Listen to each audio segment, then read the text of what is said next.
This is hamstring, long, pails, rails in figure 4 position. As you can see, we've set up into figure 4. We're looking to feel a stretch through that hamstring. If you have any knee pain in the back of the knee, just bend your knee a little bit. If you don't, you're welcome to go with the straight knee. If you're looking to feel the stretch, we want to stay tall through the torso and think about leaning forward. If you already feel the stretch, you don't have to, but that's how you would go about feeling the stretch. Had to start our timer. So tall, check, leaning forward. You should feel the stretch on the underside of that hamstring. When we get to pails and rails here, we're gonna think about driving the foot into the ground and pulling the heel towards the butt. Remember, we wait our full 2 minutes before we do that. Another thing you just wanna check in is that your spine isn't rounded forward. You just wanna try and stay straight. That's really important because when we go to the rails contraction of this, where we actually try and lift the whole leg off of the ground, if our core is engaged, it will prevent that spine from flexing and it'll just keep things locked in. If you need to, you can always post back with yoga blocks. I've seen people put their hands here. It's just a comfort thing. There's no certain hand position. Just look to find that stretch in the back side of that hamstring. Take this time to really connect with that muscle. Think about what's going on. Think about what you feel. Remember, the pails contraction is always the tissue or the muscles that you feel stretching. Rails is the opposite muscles and trying to move in the opposite direction. You feel a stretch? Yeah.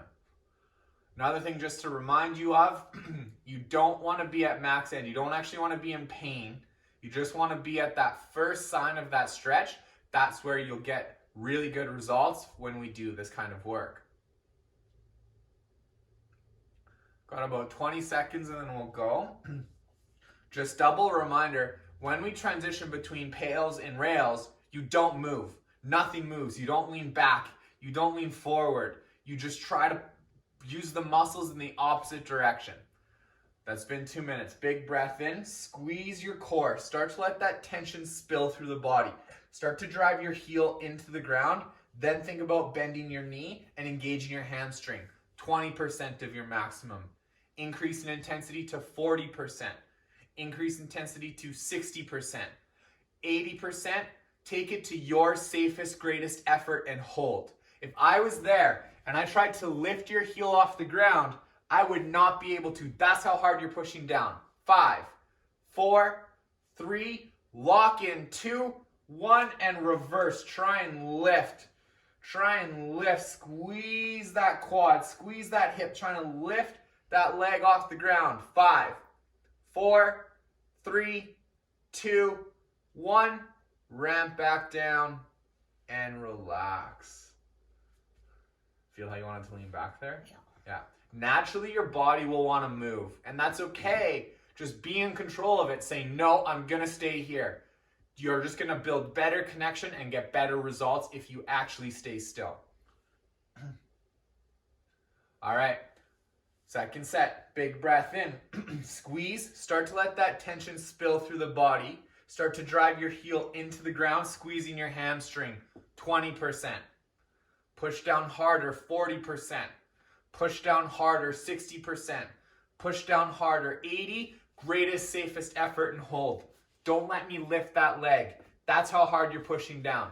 Give it everything you got, flexing every muscle in your body.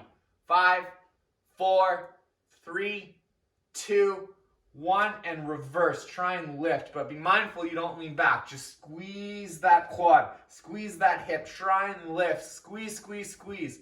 Everything you got. 5, 4, 3, 2, 1. Slowly ramp down. Awesome. That was hamstring, long, pails, rails in figure